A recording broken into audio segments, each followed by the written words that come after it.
top of the morning to you. I'm Michael, or as the grandkids call me, Roo. Thanks for being on Monday morning. This is show 205. That's right, 205. 205 days we've been doing this. Can you imagine that? Now, they haven't all been synced. 100 of them was right in a line, and then these last few have been classes, have been add-ons, have been mostly Monday, Tuesday, Saturdays. Wednesdays, I teach class. And I'm teaching that class through, I think, close to the end of February. Thank you for all popping on here. I'll say hello in just a minute. And then I'm going to start another class in March. I don't know what it's going to be yet, but I'm going to, because you guys have lit a flame and under my art. Thank you for being a community that's riding the root bus. The root bus. It sounds like a math term, is it? Sipping a little Builder's tea this morning. Builders. This country wasn't built on chamomile. It's good, strong tea. That's for all my English friends who are watching today, and I know who you are. Thank you so much. I'll say hi to you here in a little bit. Let me just say hello here quickly as some of you pile on the show. I'll give you a shot of what's happening. Here's what's on the desk this morning right away. There's this. Aha, there's a harmonica that's laying over there. You gotta have a harmonica if you're a Roo painter. They just sound like they go together. This is a little rooster, just some scrap paper, or actually mixed media paper. It's Canson paper. It's 140 pound. It's inexpensive to own and operate, and it's usually not the paper I send my paintings out on when I paint them to sell or to take up to the local gallery, who graciously sells some of my paintings. Is that fun? And guess what? It's a fine art gallery. That's a long story. But I'm still sticking with my rules, right? Where people say, this is not fine art. I go, it's fine with me. And so that's one of the rules that's coming out in the rule book soon.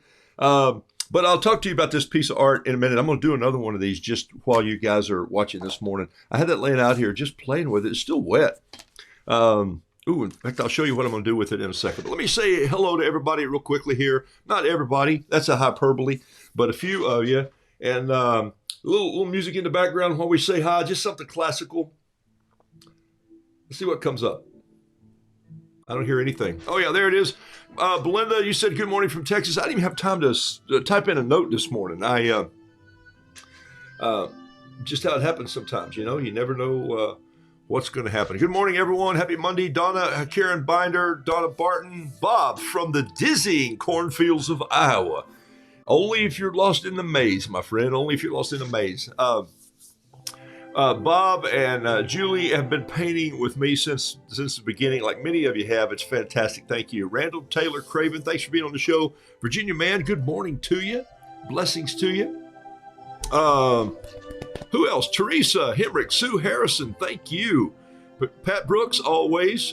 Pat and I were emailing over the weekend because you know what people do sometimes right in the middle of a project? They change horses in the middle of the stream. And I did that to Pat on a couple pieces of art. I didn't tell her what to paint, but I said, it's true that when I say this and say this, I mean this. And so she immediately does what Pat does and puts some work together. She's illustrating the little book we're working on. It's kind of fun. So thank you, Pat. Virginia McClure, thank you. Storyteller Karen Clark Clifton. That's a mouthful. Clark Clifton from Claire Clifford, who cleaned the clappers of from the cleaning closet. Remember that old comedy? Ash reminded me of it quite a few weeks ago. Heather Kuhlman, Laurie Buscelli, thank you for being on here from Attica, New York. Sunny, man, it is pouring rain here. It's Monday. Denise Albright says, yes, it is. Skeeter Pal, good morning. Getting his shot today. Shaboom. Okay. Let them just leave a needle hanging out for a while, and you walk out and say, hey, look, I got my shot. Appreciate you, brother. Patricia Deaton, buenos dias to you too. Thank you for being on the show. Atlanta Couch. Kathy Padroni, great day. Susan Peters, Linda Lawless, Susan Day. Everybody's named Susan. What was it? We went through a period where everybody was named Susan. Holly Snyder, Annette, Zippity Ruda. You're getting creative. Well, you've been creative. I love it. Holly Snyder, Trish, thank you for being on the show. Chris Whitaker, Chris, loving your art. June Jones, Terry Tardy, hello from Coos Bay, Oregon. Doesn't say that. I just know that's where you live. And I want to tell everybody, I'd give them your address, but I don't have it, so they would mail you stuff. I'm just kidding. I wouldn't do that over the air. Pat Thrift from Foggy, Brunswick. Of course, we've all had Brunswick stew. in the hen house this morning, she says. Love it, love it, love it. Ruth Ann Godey, guess what? Your little book, it's back here. I'm resending it. Carol is, well, it's mangled. I'm going to send you a new one. It's coming. Jimmy Jensen, Scott Lotta. Hey, Scott, I hadn't seen you on the show from Rady, Alabama. Good that you're here. And Shanlin. So anyway, hey, I'm going to jump ahead here. But Irma, Julie, Jackie, Pauline, Michelle, thanks for being on. Jacqueline Browse. Let me turn this music down now. The orchestra has gotten... I like this piece of music, though, huh? Karen Ryan, Luann Smith. Golly, thanks for being on the show, folks. Raylene, always love to have you on the show. And Margie, Kathy. All right, here we go. Champa Bay. Champa Bay. I've seen that a few times. I love it, love it, love it. Andy, thanks for being on the show. Betsy, Chris Young, Connie Lee. Golly, you guys, you're piling in. I love it, I love it, I love it. All right, so here we go. Let me show you the desk. Here it is right here. I just showed it a little bit to you. I've got this roux on here, and I'm just painting out of my normal palette today. This is a little Van Gogh palette. That's the size and shape. Some of you often want to know, what is it? It's Van Gogh. I used the paint up. It was a gift that was brought to me from an art store in Italy a few years ago. Some folks were over there putzing around, some of my family, without me, and they brought me this. I used up all of the paint, except I think this one, and probably this one. This is an original in here. And then I started filling it with American Journey paints, just in the tubes from Cheap Joe's. And I like the size of this. It doesn't take up too much room on my desk. Some of you know sometimes I will paint. Hold on one second as I disappear. I will paint out of a palette like this. This is more of what my daughter paints out of.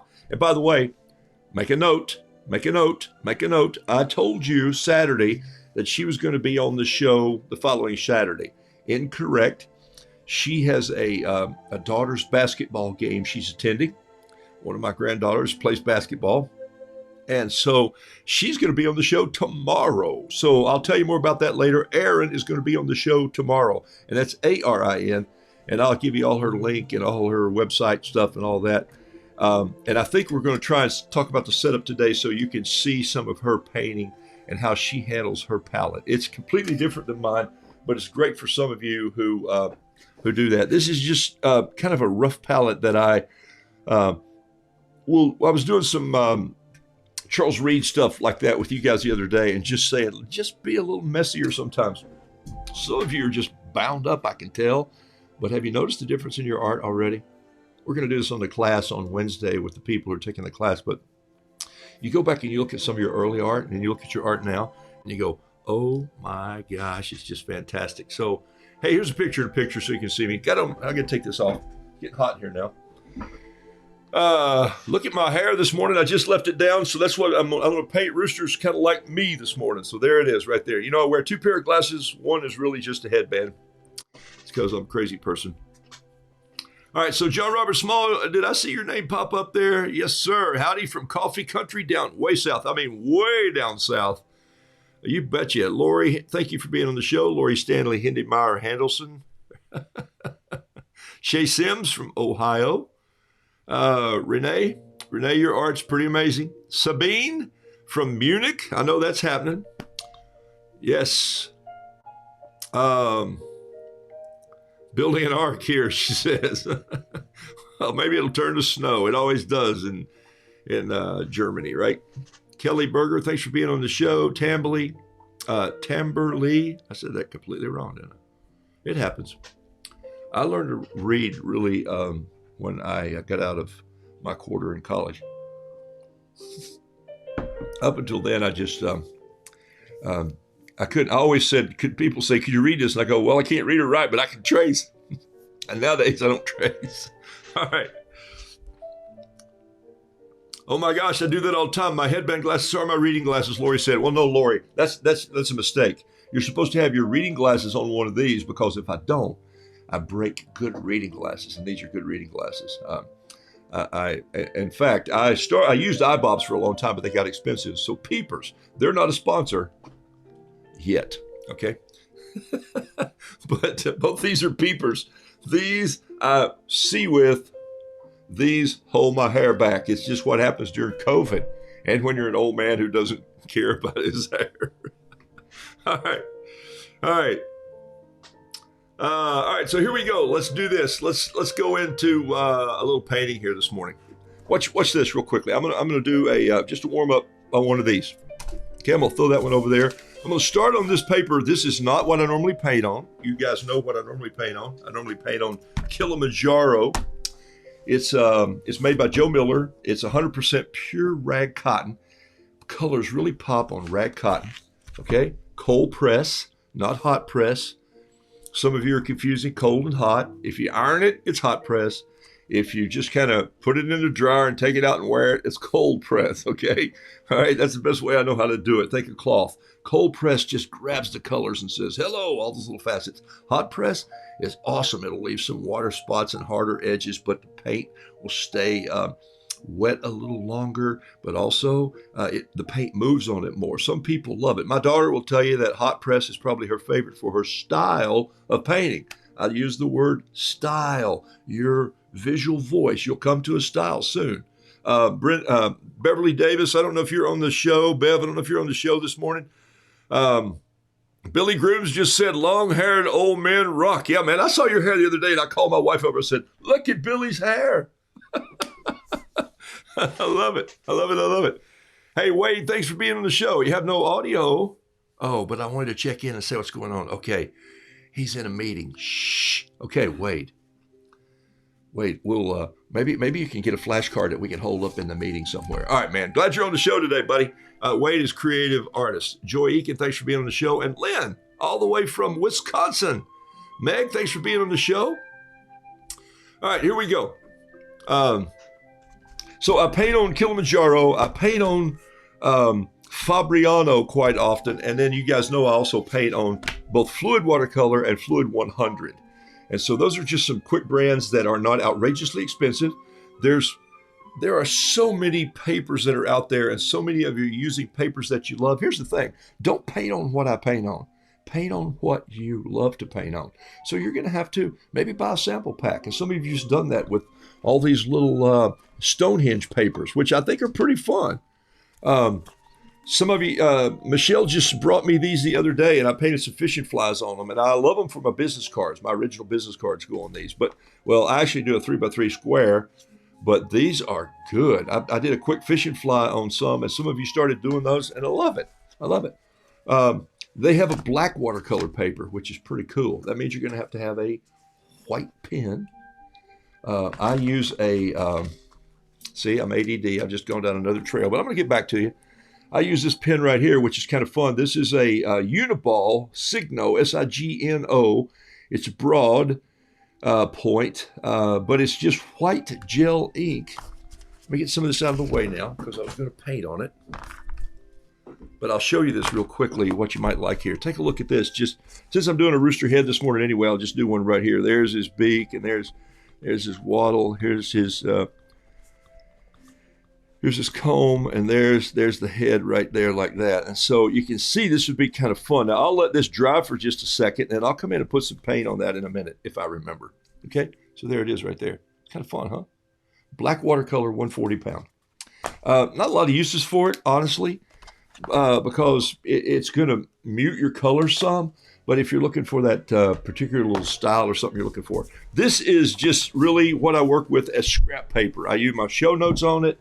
I do little rough outs on it, but it's 140 pound. It's made by Canson, which they make good paper. They have a high-ender too that's fabulous.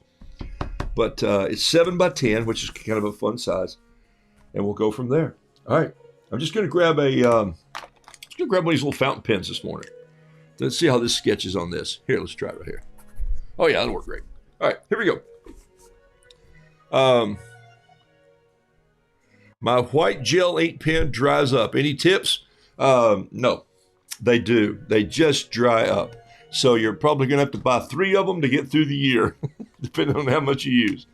Put the lids on them as quickly as you can. Sometimes I do just dip the tip in a little water, make sure it's all clean from scrubbing around. Also, rough watercolor paper will affect your pens, guys. You just need to know that. Don't pay $100 for a fountain pen and tear it up on watercolor paper. Pay $16 for one. And then you go, hey, maybe I'll sell those 5 or 6 paintings and I'll buy another one. So I keep 1 or 2 of these, okay? The nibs, especially a fine nib and watercolor paper, you got to be gentle. You can't write like you're writing normally. You have to just, it's a rule, right? Let your pens and pencils skate across the paper like an ice skater on thin ice. All right, here we go. Store them in a fish tank, Wade says. Nah, that's probably not right. But anyway, it was funny. Okay, here we go. I always start with the beak because that tells me a little bit of the personality.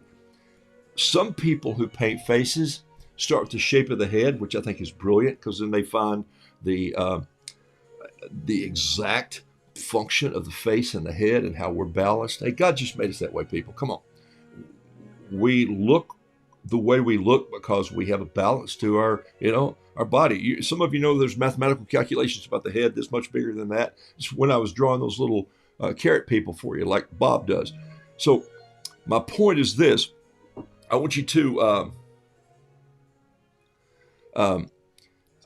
my music was interrupting me. It may not be you, but I can hear it too loudly. So my point is, I start with the beak of a rooster so I know the rest of the scale of his head. That tells me how big that thing is going to be. And I know that's kind of crazy. I'll do that sometimes. Or maybe I'll start with, nope, always start with the beak.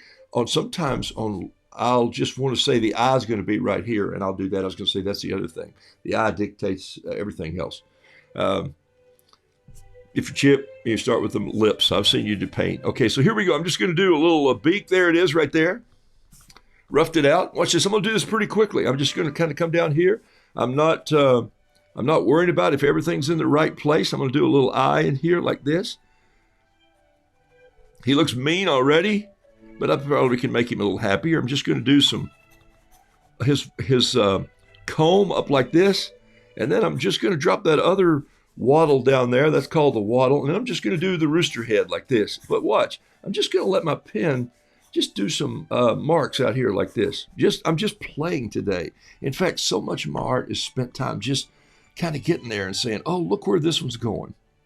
I got asked to do a couple commissions today, and I'll probably do them because they're for a very special reason. But when someone sends me a photograph and said, hey, this is my rooster, would you paint this rooster? And I go, no, I'm not the guy to do that. Take a photo and manipulate it some. I just don't do that. It's like when I have a sunflower, if I were to paint a sunflower, it wouldn't be the sunflower that you would look like so real that you just want to say, I want to pick it out of the painting. It'd be a sunflower that had, well, it's going to be like my daughter paints flowers. I'm going to show you a picture of some of her work in a minute. When she's on the show tomorrow, we'll get her to paint some flowers the way she paints flowers, and I think you'll love and see what she's done. Okay, so this is just a little rooster head, and then all this is just these little double up lines. Look, I might come in here and just do some marks with this pen. And guess what we know about this pen, right? It's going to bleed, okay? When I put water on it, it's going to take off. No pencil involved here. You could have used a pencil for this if you were not sure yourself. I'm not sure myself. I just don't care. Look, my hair. All right. Okay, so what I want to do is I'm just going to start putting some, I could shade this a little bit if I wanted to. I could get a brush and I could go in here. I just want to show you what it'll do. Look right here. If I come in right here and just hit some of this. Look, that's just the pen bleeding. So I get this shadow coming down just like this. Right here too, get a little shadow off this. That's just from the pen. A little bit of water, and that's it. But what I want to do is, and I've wet these paints down a little bit, just grab a misting bottle and just spray a little bit of mist here. I'm just holding it over, so I'm trying to let you see it, but not get it all over my painting. I'm just spraying a little water in here to loosen these watercolors up. By the way, since I paint every day, and these spend the day here drying, and I have an editing bay behind me where I edit video and stuff, but I just leave this open. I don't close it up. I don't pack it away. I don't worry about it. You know what? I live in a house that's 68 to 70 degrees. Except for this morning, it felt cold, but rainy and cold. So anyway, what I do is I just leave these open, and the next day I spray them with a little water. All right, here we go. Morning from DeBerry, Texas. Suzanne Harris, glad you're on the show today. Carol Ann, thank you for being here. I love it. Yeah, you reach a point where you just go, my hair is good like it is. And Wade, I love that you store your brushes in the fish tank. I know you don't for real, but I wanted to repeat that again. My fast brain is working today. Yeah, it's firing on all cylinders. All right. Don't call that ADD or ADHD. Nope. Spent too much time with my friend Dr. Jim on that. We call it fast brain. All right. So I'm going to pick up a big brush this morning, number 10, American Journey brush. This is from Cheap Joe's. And then I'm just going to move some of these brushes out of the way here. I'm actually going to move them out of the way, get my palette a little closer so you can see everything that's going on. So I'll switch places. I like having my brushes there. You know, you get into a rhythm. All right, so here we go. We know we want some red on the comb and on the wattle. And so I'm just going to put it in here. And I'm not going to try and fill in every line that I painted. For those of you who are seeing this for the first time, if you think this guy's going to go, oh my gosh, he just ran out of the lines. So what? I'm just going to hit this with the brush. Look, I'm just kind of coming in here and then a little more water, and I'm just going to throw some paint in there like that. And then just rinse out my brush a little bit right on the painting. Okay. Very Charles Reed style that we talked about. Okay. So look at that. Now look what's happening. This paint, can you see this? This paint is mixing, the water in the paint is mixing with that pen, and it's giving me shadows that I didn't have to paint. They painted themselves. Sometimes we worry so much about doing everything so perfectly. Hey, folks, we're not perfect, okay? It ain't going to happen. Now, the only place that I will get tight is maybe pick up a little bit of a smaller brush here, just a little bit of one, not much. It's a number 8. And I'm just going to wet it a little bit. I'm going to go in here for this first little tightness. And I'm still not going to get in like this. I'm going to still hold my brush back, but I'm just going to go in and bring a little bit of his beak in and a little yellow right in there. I just want a little yellow and orange coming down on this back side right here. And then I'm done with that. Okay, that's all I'm going to do. I'm leaving that white right there. Clean that brush out, go back to my big brush. Now, folks are saying, well, I need to get a picture of a rooster and see what roosters look like, because that's really important that we know. No, it's what you remember they look like. I remember seeing this emerald green in the tail of my rooster, who had so much great black in there. There was all this black around, but he had this beautiful emerald green that there's no way that I'll get that paint mix. I probably just need to buy some emerald green, but I know he had some purple back there too. So I'm just going to grab some of this and just splash it in there. And throw it in as I come. I want a little more. I want some orange to contrast with this. So I'm going to put some orange in here like this. And then I'm just going to let that mix. Much like we were doing in the class the other day with blotches. Okay? And or swatches or Dutchman's britches or something, whatever the heck they were. So what happens is you wind up in about 45 seconds doing this painting and go, oh, I'd set aside 2 hours today. So what am I going to do now? And you go, do another one. Okay? So, a little touch right there. Maybe a little touch of orange right up there. Maybe a little blue on the outside. I don't think I put any French blue in there. All right, that was a mistake because I let my blue and red run together there, and it made a little more brown than I wanted in that. It just didn't give me the look that I wanted. Okay, that's better already. All right, so I got paint all over the place. Good thing I have on a dark sweater today. So I'm going to just rip this page out like this, maybe without tearing up the painting. Should have ripped it out before, but I didn't. All right, so there it is. I'm going to set that aside, and I'm going to do one more. I'm going to rip this one out before. There we go. All right. I'll do one more. No, you know what? I'm going to do this on a different piece of paper. I'm going to do this on Kilimanjaro for you here. Okay, this is not 100 pound, or it is 140 pound. It's not rag cotton. This is rag cotton. All right. So I'm going to set this aside somewhere where it can dry. There we go. All right.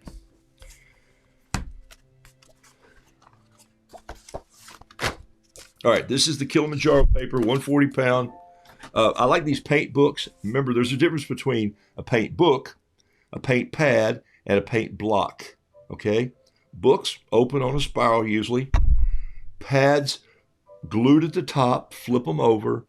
Pads, blocks are glued all the way around, so you'll have to take a little tool or a palette knife and split it off. If you're really working with a lot of water, and I probably should be on these heads, but because I'm going through this as a demo, Doesn't bother me a bit to just rip the paper off. But anyway, all right, so let's do a smaller head here, but I'm still going to turn it this way. And let's change pens. Let's do this with a pen that's called a Finito pen. It's made by Pentel. It's extra fine point. It'll bleed, but not as much as my fountain pen. So here we go. Let's do this one going the other direction. So here we go. We're going to get right in here. Bring his beak out like this.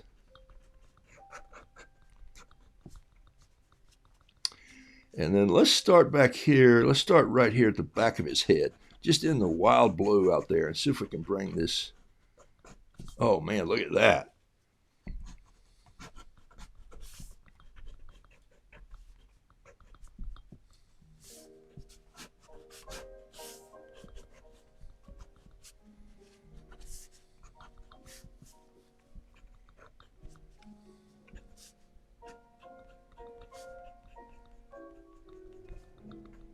See, so while that one's drying, I'm doing another one of these. And I've set aside time to paint. So the more I do of these, the better I get. My friend said, hey, I'd love to paint a bicycle. And I said, great, paint 50 of them. Because after you paint 50 bicycles, you get a feel for every part of the bicycle. You know where the seat's joined exactly to this main support down the middle. You know how that comes into the main crank and the sprocket. You know where the foot brake sets on the bar going to the back. You know all the pieces. You know how to put the rims in. See, you got to know all those parts. So I've been to so many roosters that I know all the parts. If you're going to be a flower painter, for heaven's sakes, go get a dictionary and go get fresh flowers and take them apart. Look at the pistils and the leaves and the look at everything. Look at how they shadow. Because if you just do a glob without that tone and contrast, you're going to miss the flower. Bev, your flowers have been looking unbelievable. Okay? I'm just telling you. They've jumped a notch. Or 10 or 15 notches. Do you ever do a front view? Joy, I don't do many front view roosters, and I'll tell you why. Thank you. That's a good question. I do sometimes, but to me, the front view of a rooster looks like this, and it doesn't give me the contrast that I like, nor does it give me the look that I want to express in my roosters. So sometimes I do, but I will just tell you this, they're much harder to do. Can I do it? Yes. I do some one time, and one of my favorite paintings of my own. That sounds very arrogant. But an artist has to have is a Roo in these motorcycle goggles, and he's riding the motorcycle. You know, the headlight of the motorcycle's here, and you see the coming out. So he's got his wings down over this, and you see a little bit of his tail flying back like this. So, but the interesting thing about a beak is that you get this amazing triangle shape here and coming down, and then you can do his eyes in there.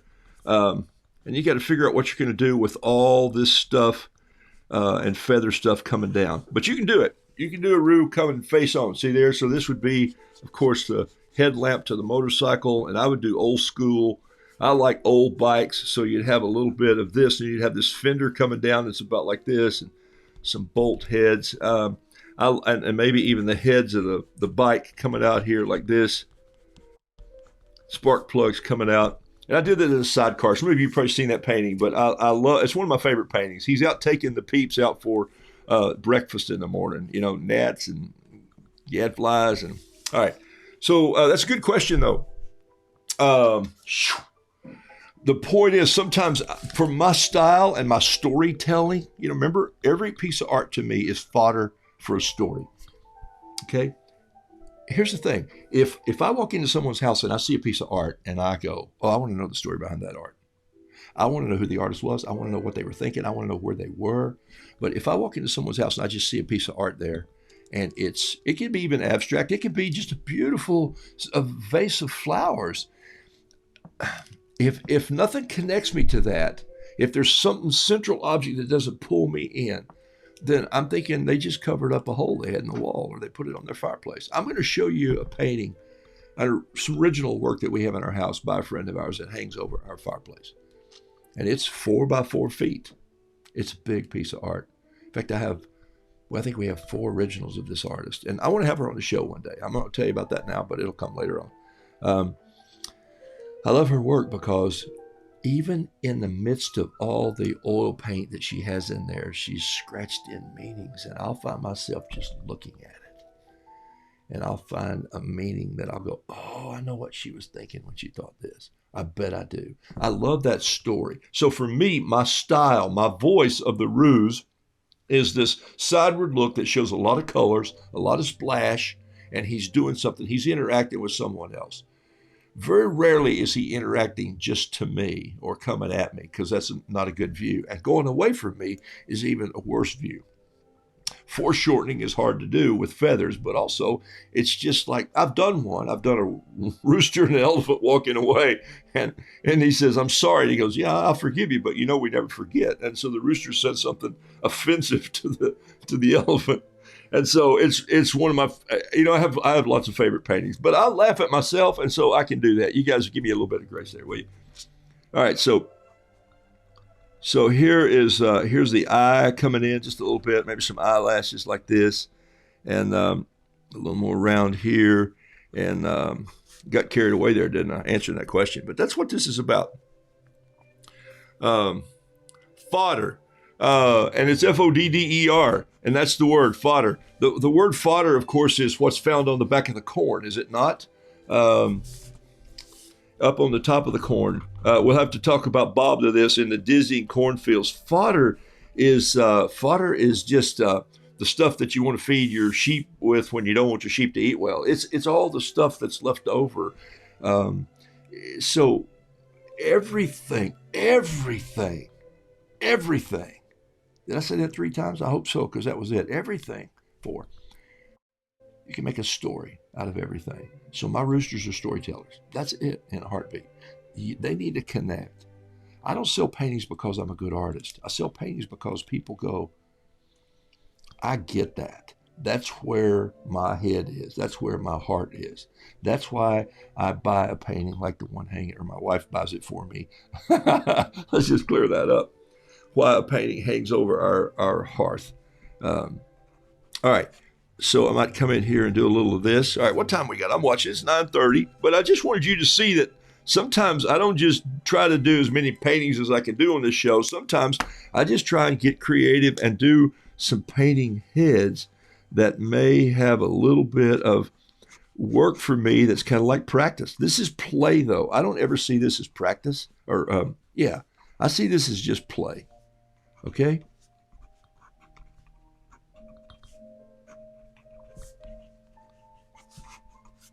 All right, so I'm going to do the same thing. I'm just going to go in with a big brush here, and I'm just going to maybe, watch this. I'm going to do this one a little different. He's on 140-pound cotton paper. I'm going to go in, I'm just going to put some water in here like this, right off the bat. Just drop a few little pieces of water in, like so. Now I'm going to go in, and I'm just going to get some of that red. I'm just going to punch it in again.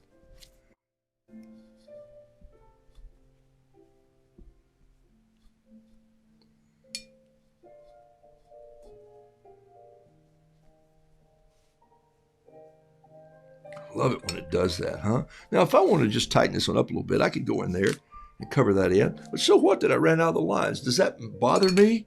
No, it doesn't. But I like to come in with this blue right here and pick it up right there.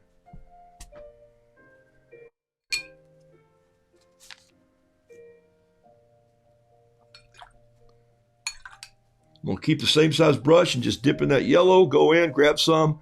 And then I'm just going to let this yellow runs down into this red and blue and let it sweep across like this. And just let it do what it does.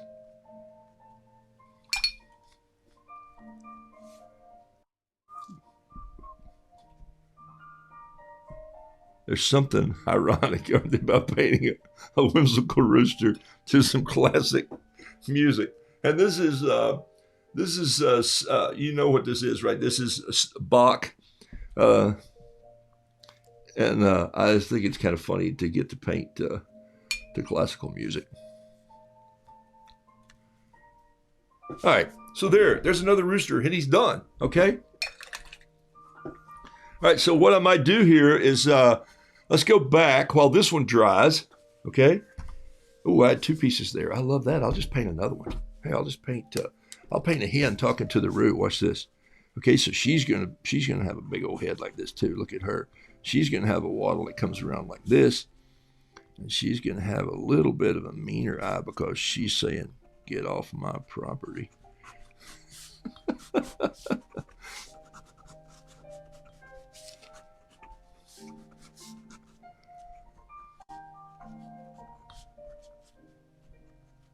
But she's got some wonderful eyelashes right here. Yeah, these two are going to look good together. All right. And you know how I paint all my hens, right? Well, that's the way. Let's do this. A little water here, just a little bit here. Punch in her wattle, water on the wattle. People tell me all the time, I'm afraid of watercolor. Oh, mercy. Are you afraid of water or are you afraid of color? Look. Hey, I watched an amazing program last night of a man who was not afraid of water. And I was even afraid watching the show. It's called, I think it's on Netflix. It's called My Octopus Teacher. Okay, how weird is that? But this guy spends a year, almost a year, swimming in the same spot every day in South Africa. I think is where he is. And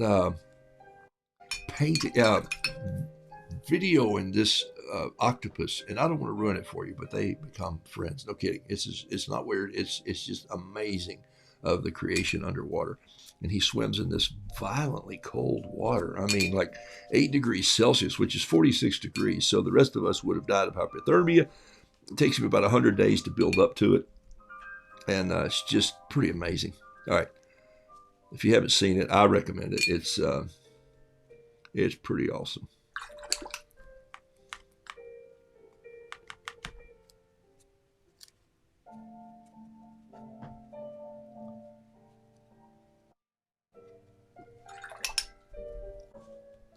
All right, see, I'm just having fun. In fact, I even took my glasses off to paint that. Felt very impressionistic there for a minute. Those of you who go to art galleries know what I mean.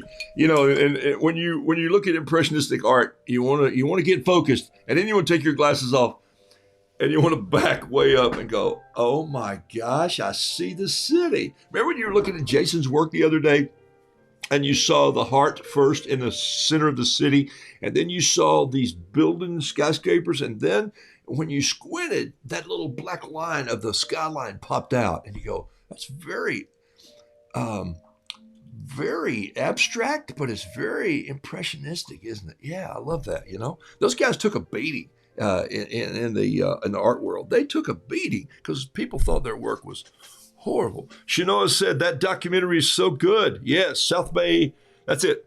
South Bay, South Africa. So some of you have already seen it. My first art instructor said I was stingy with my color, and I think I'm over that. However, I will tell you this. It is good to be stingy sometimes, because even in the midst of this, so Pat, thank you. You just reminded me of something here.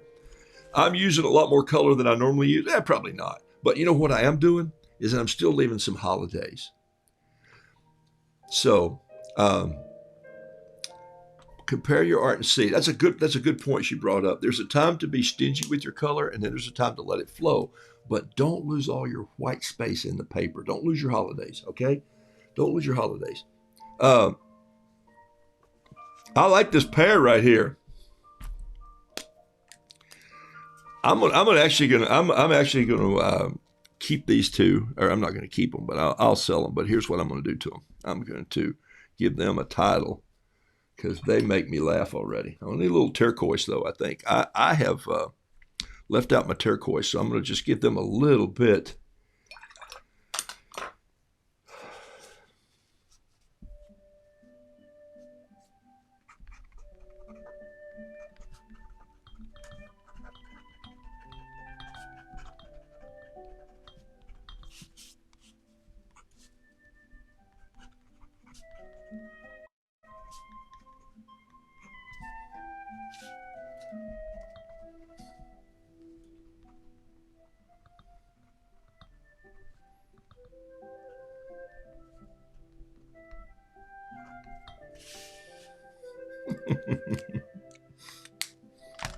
It says, ain't we some pair? You know it.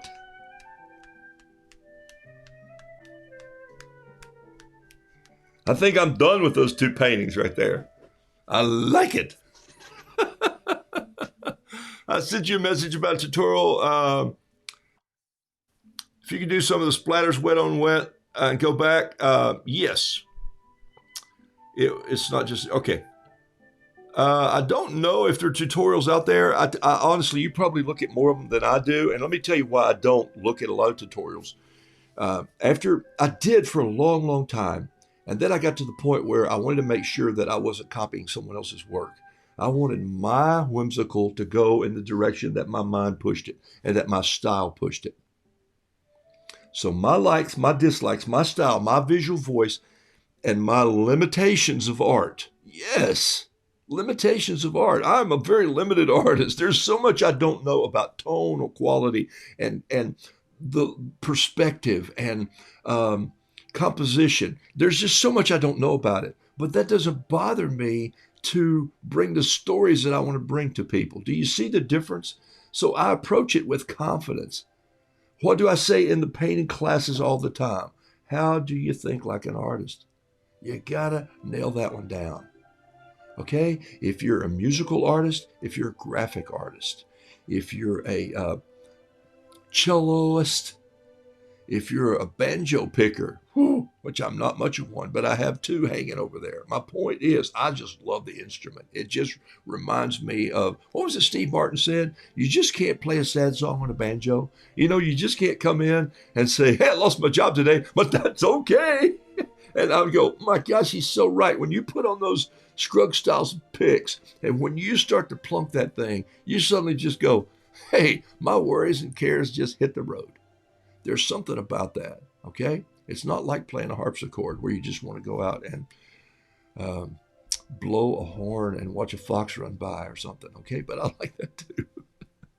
All right, I know I'm a crazy person. Ain't we some pair? You know it. So my splatters tend to just be loose and carefree. There's a little tool I use up here sometimes. I'll just do 2 minutes on that before I move on. I like these paintings. I'm going to keep these, or I'm going to sell these. I'm going to go back and do something. Let me put these somewhere where they're safe, and that's not too many places in this room. Hold on 1 second here.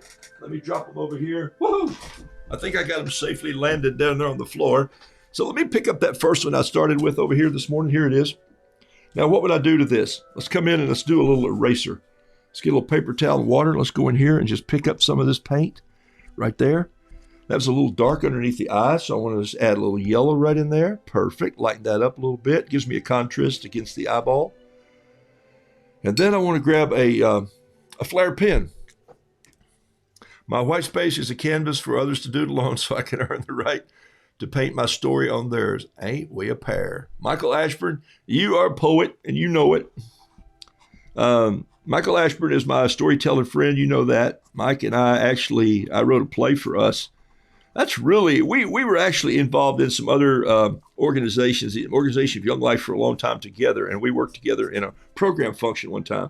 And then I got in Florida, and some folks wanted me to write a dinner theater play and come in and produce it.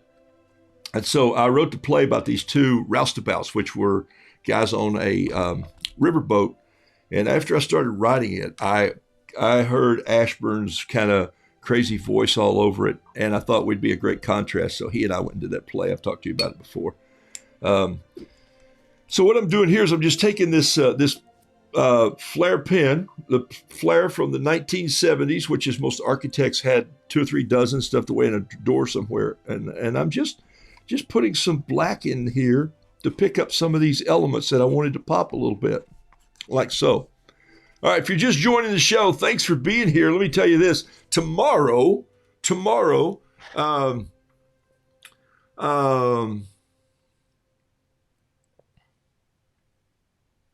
Erin, my daughter, is going to be on the show. I said Saturday, but she has a basketball game with her daughter. Just to watch and be there and support and yell and scream and so I want you to join us if you can. I'll come on and do the welcome, and then we'll switch to her studio, which is about 20 minutes from here. just with a split screen, and I want to get her to move the camera around. We're going to work on that. I want you to see some of her work. I'm going to show you something right now. She paints a very loose palette, and I'll just show you something that she did recently. There's a picture coming up on your screen right now of one of her pieces of art. Boom, there it is. Not the flower arrangement, not Chip and Dale, not the parquet table. The picture is hers. Okay, now she didn't do the picture in pottery, but she's contracted with a company, and they print her flower arrangement on this particular picture. We use it to both serve with, and we use it for flower arrangement. So there is a little close-up of the flowers. Look at her loose style. Look at the lesser amount of paint, and just look at the whimsical of her flora and fauna. It's just awesome. Okay, so that's she's going to be, and her name is Aaron, A-R-I-N. Okay, we named her Aaron, A-A-R-O-N. We'll probably talk about this a little bit tomorrow. And then we realized, well, gosh, that was Moses' brother, and people are going to think she's a boy in the class, and so why don't we didn't want to name her Aaron at the time, because living in East Tennessee, well, we didn't want her to be Aaron. We wanted her to be Aaron with an A. We thought that was kind of fun if you started your name with an A.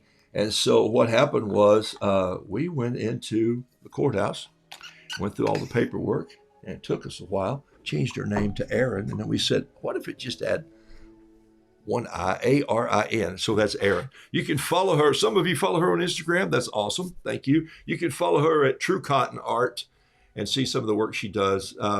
That's just the tip of the iceberg. She is a talented artist.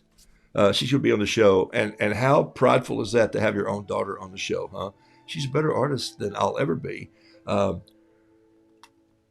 She's written an awesome little children's book, and she's writing some more of those. And she's a great layout artist. She's actually doing some layout work and design work for Pat and I on the Rue's rule book that's coming out. And so, all right. So I've come in here with a little bit of this flare pen. I'm adding some eyelashes, and I'm adding the little nostril, and just pushing it in like that. Don't you love how that comes together? So I did 2 of those. Look at this one. Here's another one here. I'll just add a little bit here. And look, and I might do 10 of these. Look at the difference. Less water, more paint, less paint. So you just keep doing these until you go, I got it. And so what I do here is I go, I do this sometimes where I'll go, I'll just write a caption on there, and I'll go, I don't know what I'll do on this one yet. It's just caught me off guard, and I'm not ready to tell you, because I'm not ready to think of it. All right, so there we go. The art came from, yes, True Cotton. Pat just posted it. Thank you, Pat. Thank you for looking out for me. You can follow her on Instagram. She has a big Instagram following. I just stay on Facebook because at the time I get into Instagram, and I've got some stuff posted out there, and some of you follow that. People wanted to know where to find my show sometimes too. Do you know you can go in and just Google hashtag Roodoodles or hashtag Michael Hahn, and it'll probably take you to, if you hashtag it, it'll probably take you to a YouTube channel that a lot of these shows are on there. I don't post them all there, but I post some every now and then, so it's kind of fun. So you can find me that way also.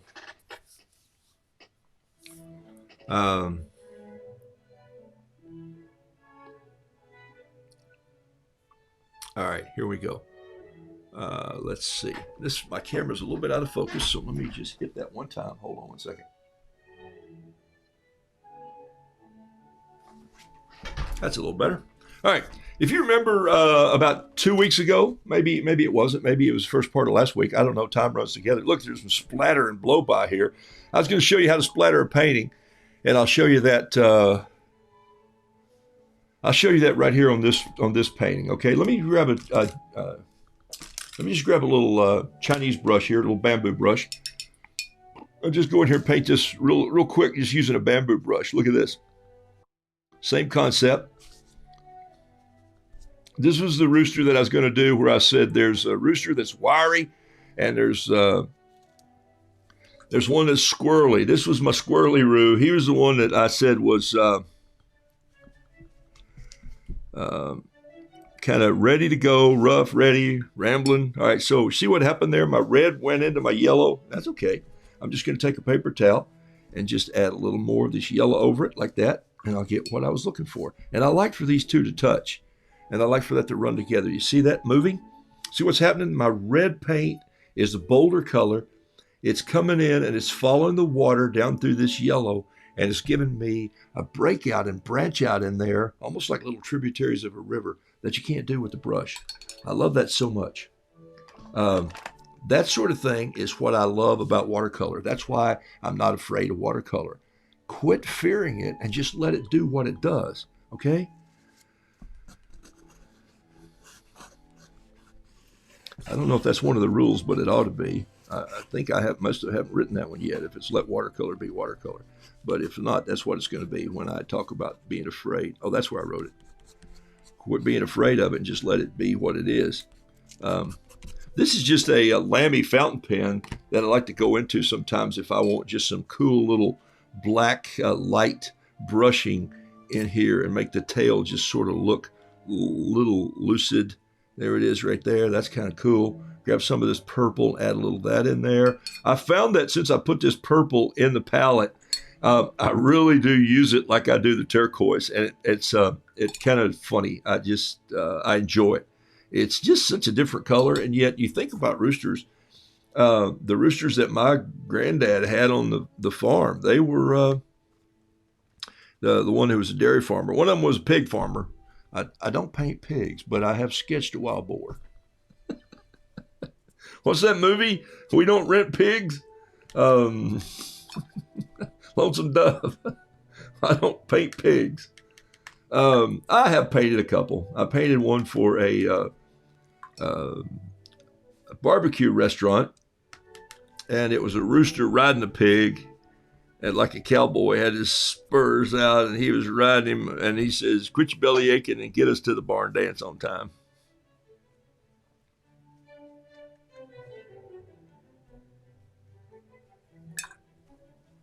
All right, so this rooster is squirrely, and you know what? He's done. Now, I'm going to splatter him just so you can see. Some of you are asking about splatter. All right, what I do is I just take a regular brush, and sometimes not a large one, but sometimes just an old one. Here's a Cheap Joe's number 6, I think it is, and it's not necessarily seen its better days. It's still a pretty decent brush, but I have worn the fibers down to where it's a little more looking like an acrylic brush and not necessarily a good watercolor brush, okay? A good watercolor brush, when it's wet, comes to this beautiful point. This is a big brush here. It's a number 28.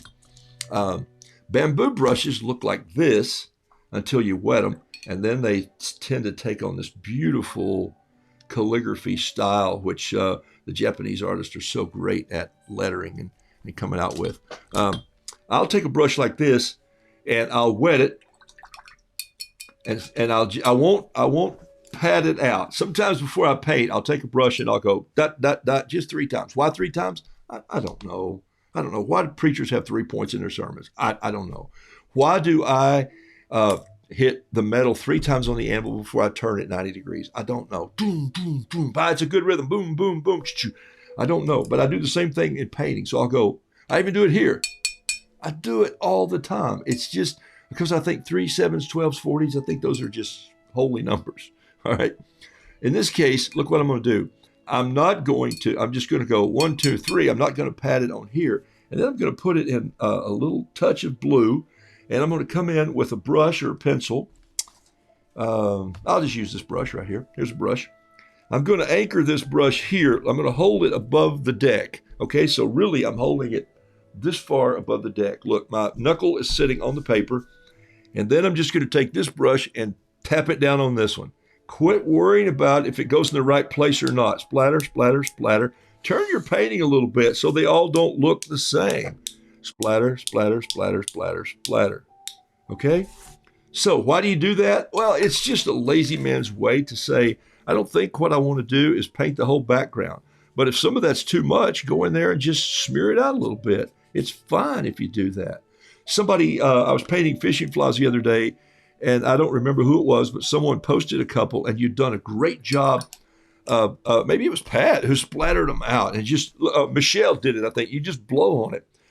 You put it there like this. Here's another way you can do that. I made my own. I think you can buy this thing. You can buy one bigger than this. This is a piece of 16th inch steel. It was a straight piece. I just put it in the vise and I bent it into this form. I didn't even close it here. I took a piece of screen wire, and I think this is Teflon. I didn't think this is metal screen. Yeah, this is Teflon screening, just an old window screen. And I just hot glued it to this. Okay, so here's what you're looking at. See that? All right. Now what I do is I'll just take my brush and I'll put a little red on here, like so. I'll put a little orange over here. I'll put a little blue here. Maybe a little more blue. I'll put a little yellow right there.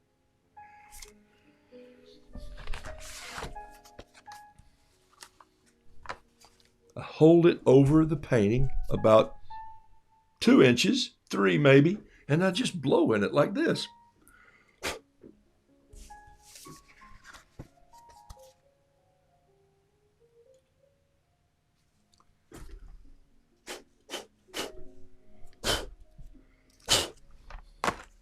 Perfect splatters every time.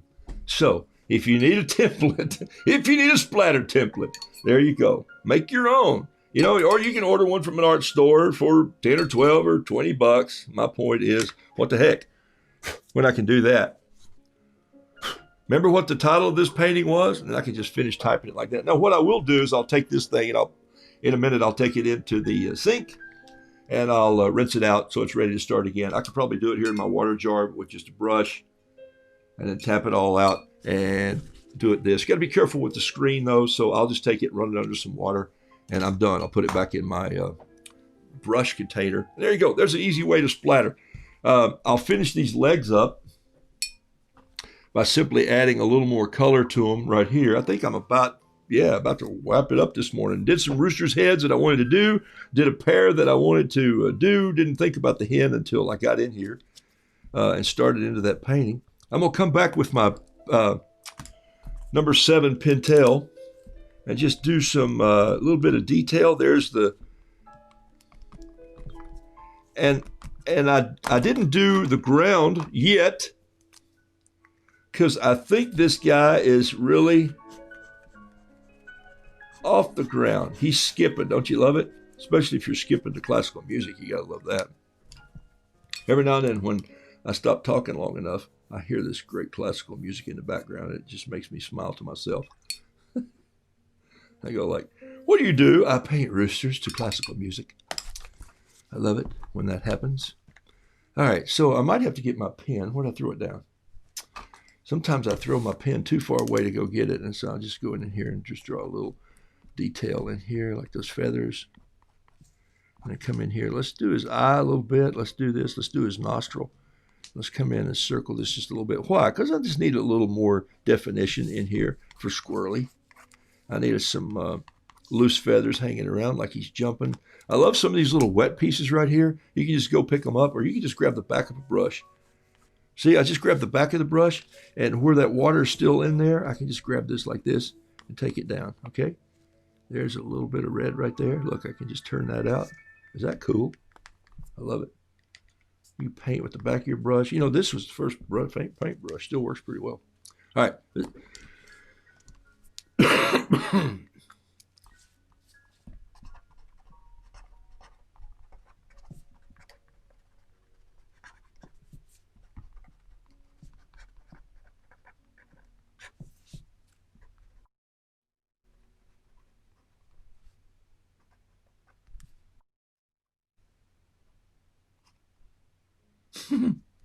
Skipping keeps me young.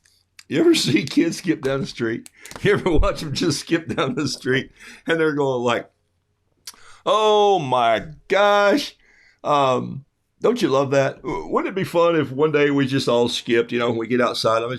I've been walking 3 miles a day, and I just go down to Trader Joe's and say hi. And sometimes I'll buy a bottle of water and drink it on the way home. It's 1.5 miles from my house. So I don't know if I will today.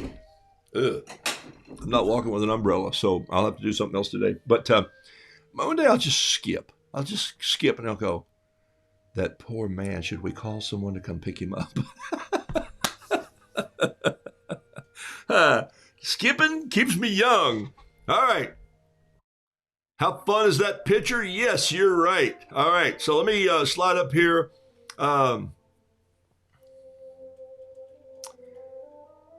right. Good morning. Thank you. Thank you for joining. Your roosters make me happy. An old fly swatter. Yeah, Suzanne, it sounds like an old fly swatter would work, but the holes in the fly swatter are just a little large. So use some finest window screen you can get. That's a great idea, though. But I don't want to just put my mouth down on the fly swatter either and blow through the paint. So you see what's wrong with that picture. And Chris Whitaker, Cheap Joes do sell those. They're round sometimes and they're a lot larger. I didn't want a big one. For like landscape, I just wanted a tiny one, so I made my own. Cheap Joe's sells a lot of stuff. And if you don't have the new catalog, come on. I'm excited about it. It's just been fun. My grandkids are over this weekend, and so I picked up the catalog and said, hey, Lily, I want you to look at the catalog. Cheap Joe's catalog came to me in the mail. She goes, oh, Roo, this is a great looking catalog. And she's looking through it, and I go, but look at page 52. So she's standing here, and Lily's 15, so I love that, And she goes, Roo, it's you. You're in the catalog. And I go, yeah. And so it was sort of like, it was fun. She validated me as an artist, my granddaughter, and that was so cool. That was so cool. So it's the little things in life, huh? Hey, before we say goodbye today, here's what I want you to do. Take the last sip of your tea, your coffee. Thank you for being on the show. Thank you for liking the show, hitting the little hearts and the thumbs up and all that stuff that helps me on Facebook. It really does. I know that sounds silly, but it helps keep me in the playing field.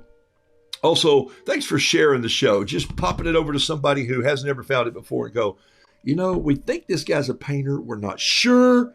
He could be a storyteller. He could be just an old man that skips down the street. We're not real sure what he is, but I thank you from the bottom of my heart and the top of my long-haired head. You know why I grew my hair out long, right? To make room for my brains.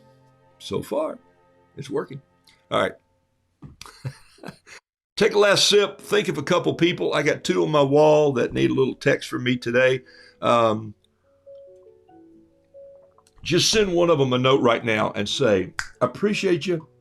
And I was thinking about you today and just hope this is a blessed day for you, or however you want to say it. In the words of Sue Kane from the land of down under, you pronounce it O-O-R-O-O, but I think it's spelled with an H. Hooroo. It's hooroo. I will see you later. I'll see you tomorrow morning. Erin, my daughter, A-R-I-N, True Cotton Art, is going to be on the show. I'll interview her from the lovely town of South Carolina, the whole city.